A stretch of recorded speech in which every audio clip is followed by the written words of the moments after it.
السلام علیکم ورحمت الله وبرکاته. زیم د حسین الله محترمو. د قطر د ویزو حواله سره ما وی چې تاسو سره لږ معلومات شیر کوم په پښتو ژبه کې. زیاتره زه ویډیوز په اردو کې کوم. د هغې وجه دا ده چې په پاکستان کې ټول خلک په اردو باندې پوهیږي، نو راځئ چې نن په پښتو کې هم لږ تاسو سره شیر کوم. تاسو به ګورئ په اخباراتو کې نن سبا د قطر د جاب حوالې سره ډیر زیات اشتهارات راځي چې د هغې دپاره زمونږ پاکستان کې ډیر داسې خلک دی چې بېروزګاره وي یا د مجبورۍ د وجې بهر تله غواړي، نو هغوی کوشش کوي چې څه نه څه طریقې سره مونږ قطر ته لاړ شو او مونږ هلته کې خپل کار روزګار، خپله مزدوري او خپل فیملی سپورټ کو. عزتمندو، د ایجنټانو حوالې سره زه خبر وکړم چې په ایجنټانو کې به تاسو ته په 100% چې دی جعلي خلک ملاویږي، او دغه جعلي خلک چې دی دا به څنګه معلومو. د دغې دپاره ما د دې یوټیوب لار اختیار کا او په دې باندې ما ویډیوګانې شیر کول شروع کا چې زه د خپلو خلکو ته، د خپل پاکستانیانو ته داسې معلومات ورکم چې هغې سره هغې جعلي خلک، دوکهباز خلک هم پیژني او صحیح خلک هم پیژني. نو زه به تاسو سره د قطر د ویزو حوالې سره یو څو خبر شیر کم. د ټول نه خو اول دا چې کم خلک د قطر ته د راتلو خواهشمند دي، هغې دپاره دا ضروري ده چې تاسو ته د قطر د ویزې چې کم پروسیجر دی، کم طریقې کار دی، چې دا تاسو ته معلوم وي، چې تر څو پورې تاسو ته د یو ملک د ویزو طریقې کار د او د هغې یعنی سټپ بای سټپ معلومات نه وي، نو تاسو به د داسې خلکو په لاس باندې ورځئ چې هغوی به تاسو نه پیسې خوري او بیا به تاسو څه نه شئ کولی. او بل زه تاسو ته یو دا خبره کوم، څومره چې د بهر دپاره خلک کوشش کوي، په هغې کې تقریبا 70% نه زیات خلک چې کوم دی هغه یعنی ځکه تاسو ته ویم چې لیبر طبقه یا ورکرز طبقه یا سکل چې کوم خلک دی هغوی چې کوم هنرمند دی، لکه مثال میسن، کارپینټر وغیره، او دا خلک چې کوم دی دا په دوکه کې ډیر په اسانه سره قابو کیږي. که زه تاسو ته خبر وکړم چې کوم لکه ایجوکیټډ خلک دی، انجینیرز وغیره دی، یا څه نه څه طریقې سره هغوی ډیر تعلیم حاصل کړی، هغوی په دې دوکه کې ډیر نه راځي، ځکه چې هغوی سرچ کوي، په ګوګل باندې سرچ کوي، یوټیوب باندې سرچ کوي، مختلف طریقو سره هغوی چې دی معلومات حاصلوي او بیا هغې مطابق چلیږي، نو هغوی د دې دوکو شکار کیږي نه.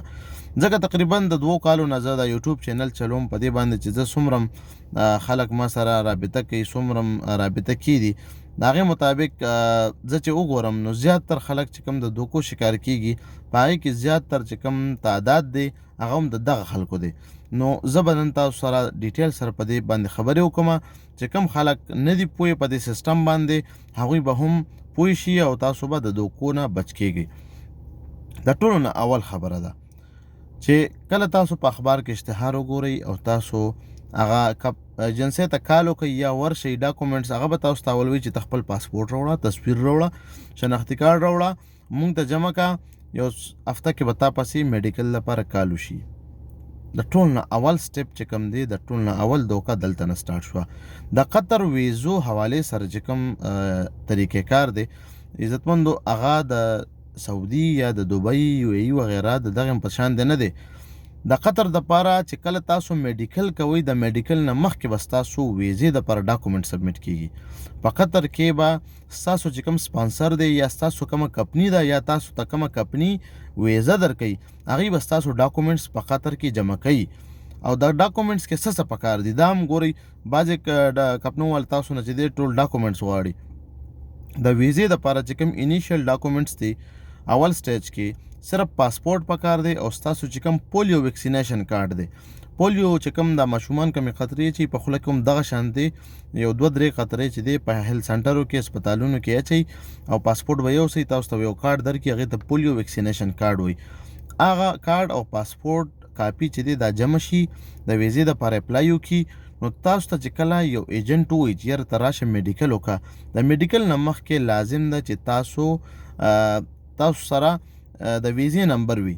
او ویزې نمبر به تاسو څنګه معلوموئ؟ تاسو به داسې کار وکړئ چې ګوګل کله کوله وکړئ، په هغې کې به ولیکئ قطر ویزا انکوایري. نو کله چې قطر ویزا انکوایري تاسو کلیک کئ، تاسو ته به د هغې نه پس بیا راشي چې تاسو خپل پاسپورټ نمبر ورکئ او نیشنلټي ورکئ. زه کوشش کوم چې زه خپل د خبرو دوران کې هغه تصویران اټچ کړم په دې ویډیو باندې چې کوم طریقې کار دی. تاسو چې کله خپل پاسپورټ هغې سره اټچ کئ، نو ستاسو ویزا چې کومه ده دا به انډر پروسس شو کوي، مطلب انډر پروسس آوټ سایډ به ورته لیکلي دي، مطلب چې تاسو به میډیکل په پاکستان کې کوئ. حتی اوس چې کله میډیکل کوئ د میډیکل لپاره په پاکستان کې د قطر ویزا سنټر نه علاوه په یو ځای کې میډیکل نه کیږي، امپاسبل ده. او که تاسو ته څوک دا وایي چې زموږ د لیبارټري قطر ویزا سنټر سره رجسټر ده نو هغه بالکل ناممکنه ده، ځکه چې د قطر ویزا سنټر نه علاوه په یو ځای کې میډیکل نه کیږي.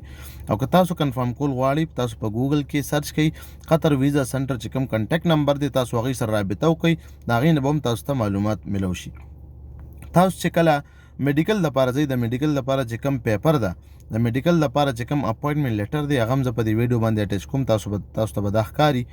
او د دې نه علاوه چې کله تاسو میډیکل ته ځئ هلته کې تاسو پیسې نه جمع کوئ، ستاسو دا پیسې چې کوم دی دا به اول جمع کیږي. بل ذهن کې دا خبره ساتئ چې تاسو ته کله یو ایجنټ دا ووایي چې د قطر د میډیکل لپاره 5000 10,000 15,000 روپۍ جمع کول دي، نو ذهن کې یاد ساتئ چې د قطر د میډیکل لپاره 500 ریال فیس دی او 500 ریال تقریبا 22-23,000 روپۍ راځي. نو یو ایجنټ څنګه تاسو نه 5,000 یا 8,000 یا 10,000 15,000 روپۍ لی نور پکې هغه د خپل جیب نه اچي. نو دغه ځای کې هم تاسو پوه شئ چې دا میډیکل چې کوم دی دی په مونږ باندې کوي دا دوکه ده، دا 2 نمبري ده. بل چې کله تاسو میډیکل کیږي په میډیکل به د قطر ویزا سنټر کې کیږي، هلته به تاسو نه پیسې نه غواړي، هلته کې بس تاسو د بلډ ټیسټ کیږي د وینې او د فول باډي ایکسره به کیږي او ستاسو فنګر پرنټس به هم لګي. چې کوم خلک بهر ملکونو ته لاړ شي د هغې کله ورسي د هغې فنګر پرنټس لګي د هغې نه پس ورته اقامه میلاویږي. د قطر دپاره چې کوم فنګر پرنټس دي دا په پاکستان کې په قطر ویزا سنټر کې لګي او بیا چې کله راشي په هفته کې دننه اقامه میلو شي، دلته میډیکل څه به نه کیږي په قطر کې. دا خو د ویزې طریقې کار شو. او بل زه ګورې تاسو ته دا وایم چې زیاتتر زه رابطه کې یم خلکو سره میسیجونه کوي، ما ته پته لګي چې یاره ډېر خلک د دې دوکو شکار شو. ډېر خلک داسې دي چې هغوی ما ته میسیج وکړي چې یاره ستا ویډیو مونږ وکته او مونږ د دې دوکې نه بچ شو. ډېر زیات ما سره دي، ډېر تعداد کې دي. نو زه په دې باندې د الله شکر ادا کوم، خوشحال شم چې زما په وجه د یو غریب تاوان چې دی هغه یعنی تاوان نه بچ شو، د هغه پیسې بچت شوې او هغه د دوکهباز د خلکو شکار نه شو. بل یو خبره دا هم کومه چې هر ایجنټ یعنی دوکهباز نه دی، بعض ایجنټان هغوی به تاسو ته صحیح کار کوي، خو دا څوک دي دا هېڅ پته نه لګي. نو دا شو د ویزې متعلق معلومات. بل اکثر خلک چې دی دا تپوس وکړي چېرې په قطر کې جاب څنګه دي. بالکل د قطر مارکیټ ښه زبردست دی، یعنی قطر کې جابس ښه برابر دي او سیلریز وغیره هم په ټایم باندې ملاویږي، د نور ملکونو په شان نه دی. قطر وړوکی غوندې ملک دی، لکه ځکه تاسو ته ووایم چې زمونږ یو لوی ډسټرکټ چې کوم وي ضلع د هغې عمره به ټول قطر وي. قطر وړوکی ملک دی، په 2-2.5 غنټو کې د یو ګوټ نه بل ګوټ ته سړی رسي، یعنی یو بارډر نه والی بل بارډره پورې 2.5 یا ډېر زیات شي 3 غنټې به شي. نو دغه ټول قطر دی او په هر ځای کې نن سبا جابونه روان کارونه روان دي، ښه زبردست جابز دي. دا یو وجه دا هم ده چې د کرونا د وجې خلک ډېر کم دی په قطر کې.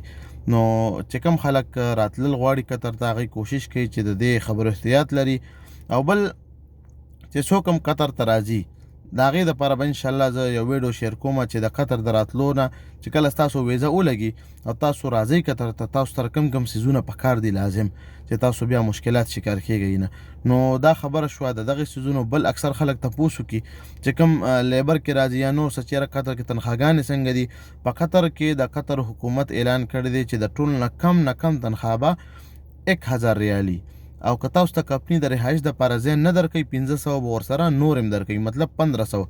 او که تاسو ته کمپني روټۍ نه درکوي کانا نه درکوي نو 300 به نور وي، مطلب 1800 ریال تنخوا ده چې په دې کې تاسو خپل عرصه کوئ.